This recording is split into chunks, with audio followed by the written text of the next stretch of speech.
Right, we are ready to enter into the trail again. This time I've got the drone behind us. And I've made this nifty bracket here out of some old brackets. And we'll mount it there and everything, and that will record the sound for us. The problem is the drone's got a nice footage looking with the sun, but unfortunately this camera is looking into the sun. But let's get on the trail.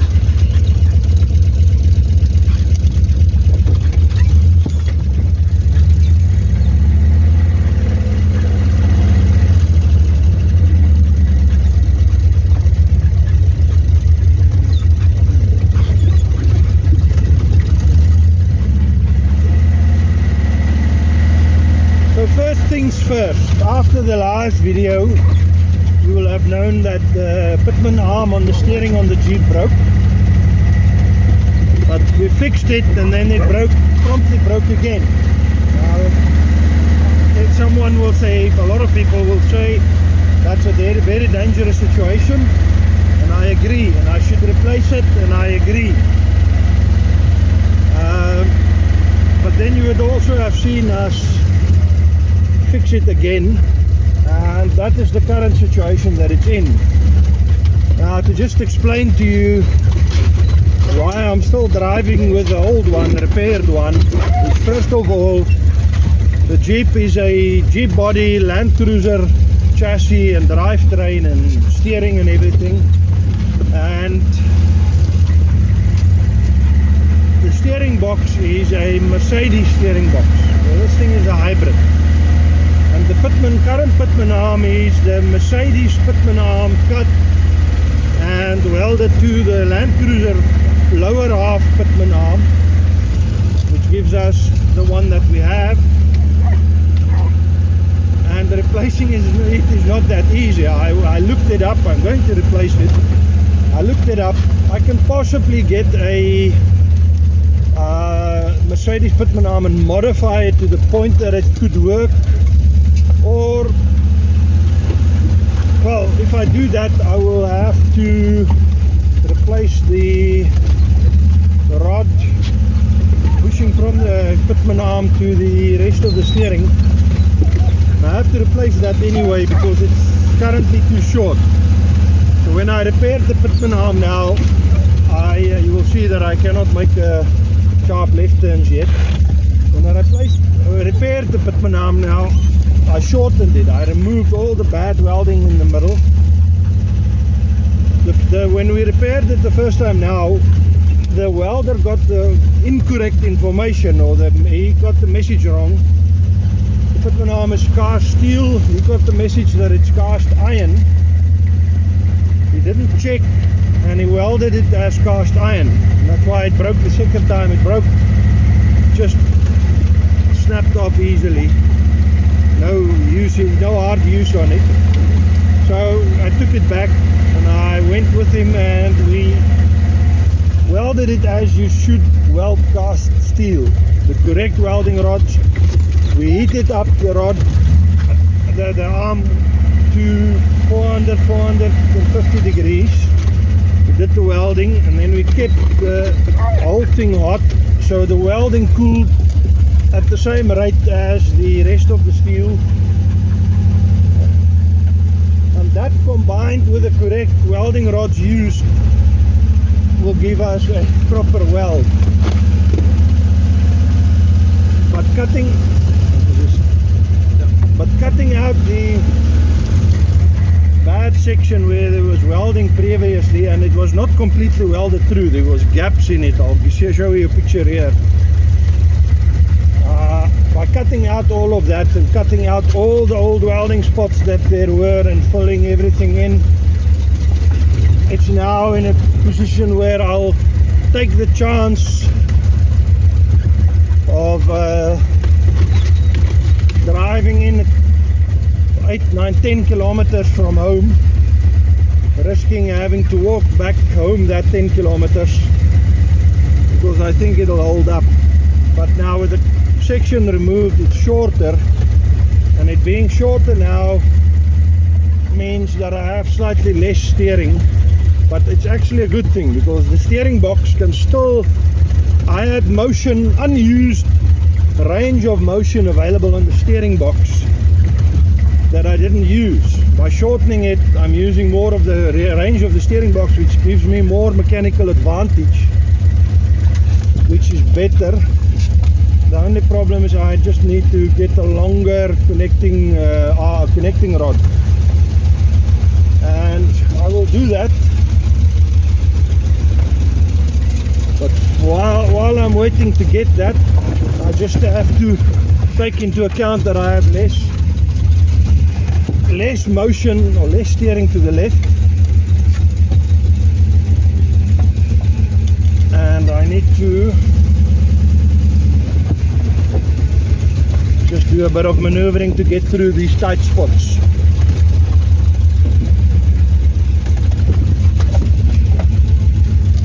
As you see here, I do believe this is the only one tight enough to cause me problems for this trip.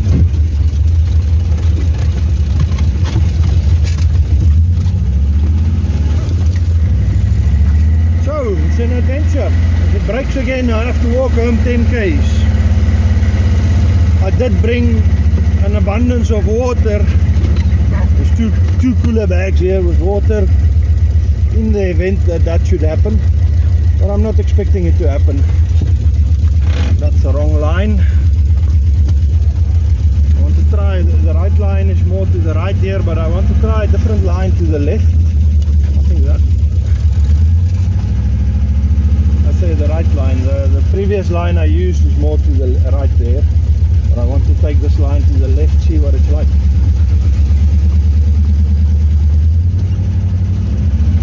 Less bumpy, but it's about the same.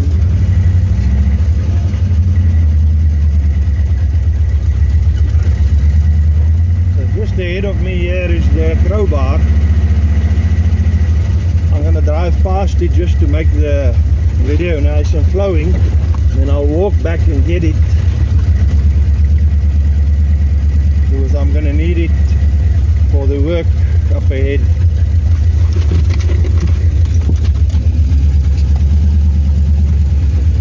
A rough bit.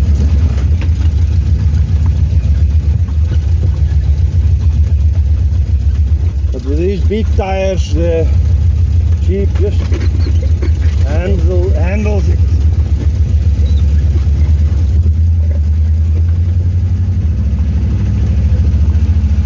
Right.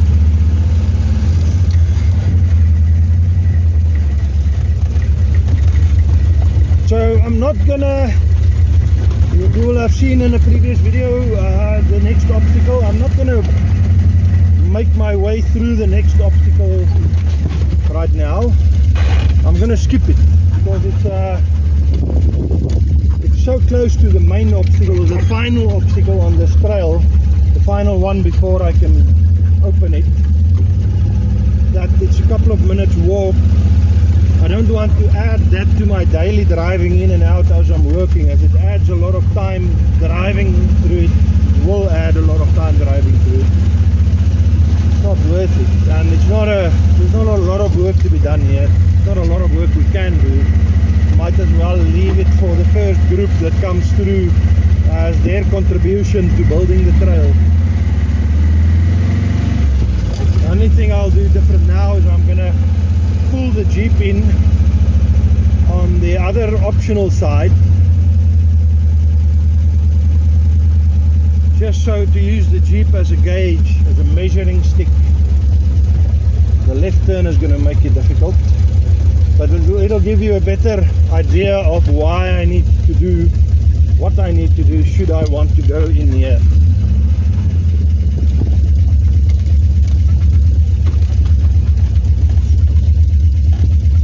And that's it. I forgot to check that the drone was still following us. Let's just get some nice footage of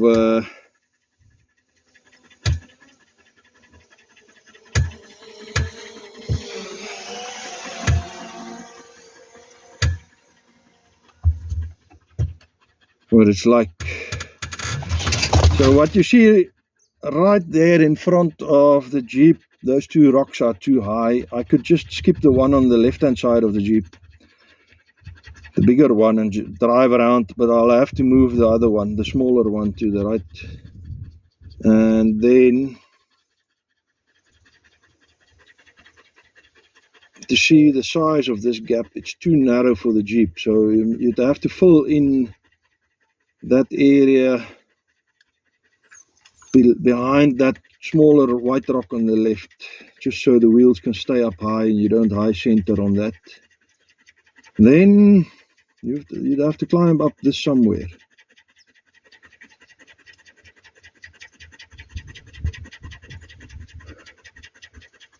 Somewhere up here, and then to the left, center of screen. The line you would take would be more or less center of screen there.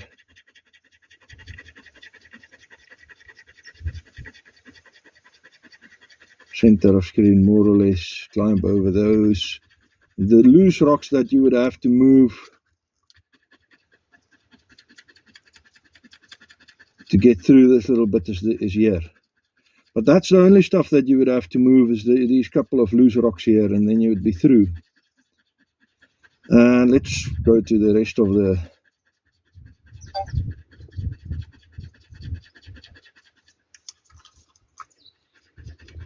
where we're going to go now. Start working now. Maybe a little bit more than a 5-minute walk. He's here. No, not here, sorry, a little bit further in. Now I keep forgetting how far the distances are.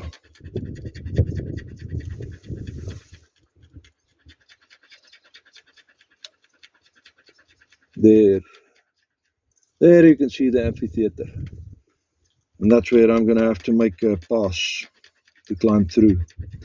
So that's up next. I called it the Neptune rock because of the color and the stripes in it. This is the climb into the amphitheater. The amphitheater is up top there. I have shown it in a previous video. I'm going to show it again here as part of the series of working on it. You would have to climb up this. It's steep, but it's not that steep. The problem is I've seen a lot of steeper things, but it's very slippery, it's very smooth.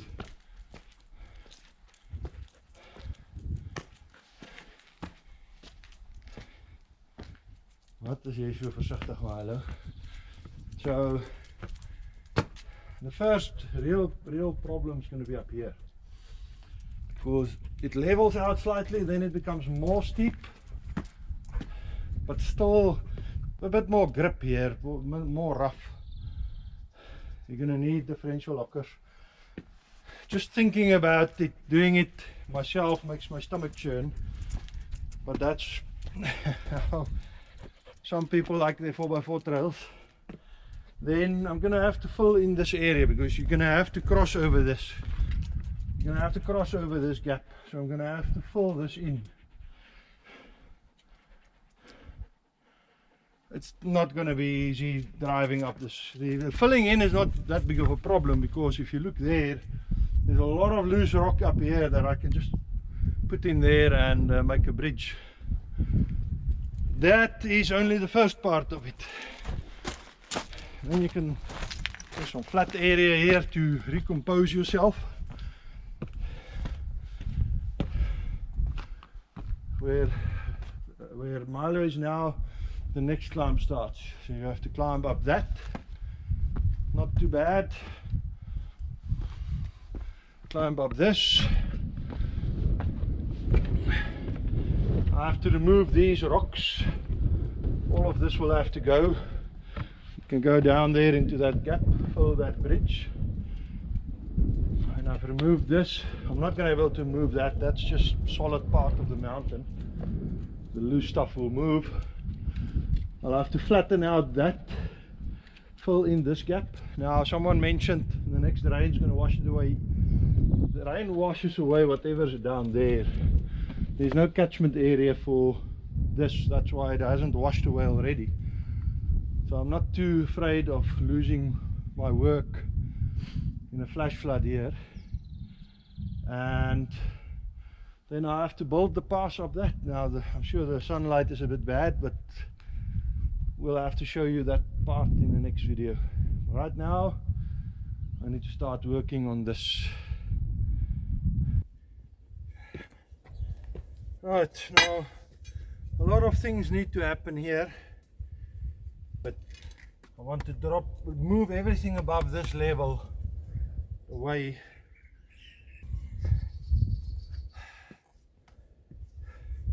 I'd rather not finish this than get hurt doing it. So I'm going to move careful. I'm going to move some stuff, just put in the crowbar, see what wants to move like what, and then I'll be standing off to the side and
nog water, Milo.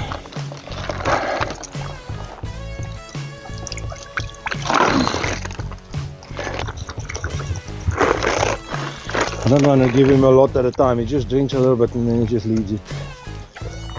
I want to show quickly how I'm planning this. These rocks want to shift down that way. That's not, I don't want them to end up there. I want them to end up here.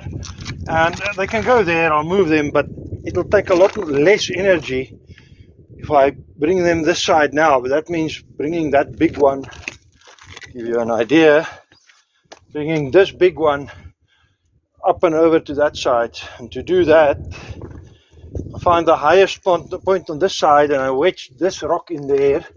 So when I move that one, this one is going to go towards the direction where I want to go. I wedge this big rock under that one. So that will come to this side and I can then shift it over to this side.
Just to be sure that it doesn't come back.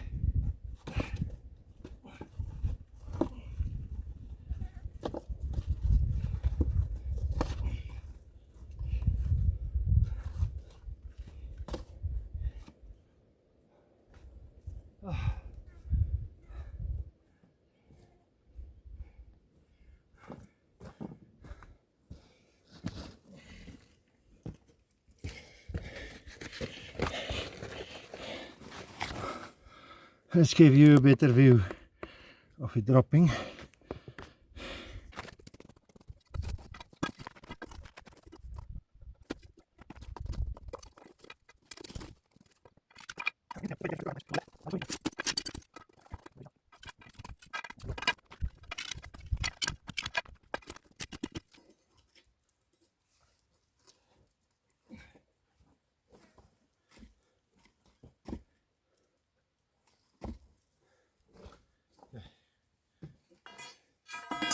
Traveling around this left point, so that's where it's stuck.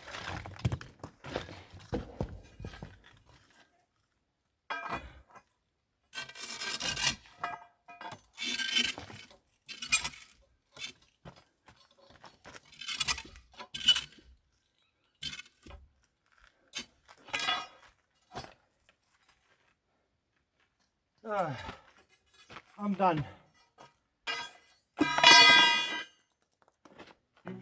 I know we want to see that one fall, but I'm done. I'm at the point where I have enough water left to walk home should something go wrong on the Jeep, but I won't have any spare left. So time for some water and time to get out of here. Next time, you can see this is already much better looking for a climb, but I need to move those loose ones as well. And we'll see you on the next one. Cheers.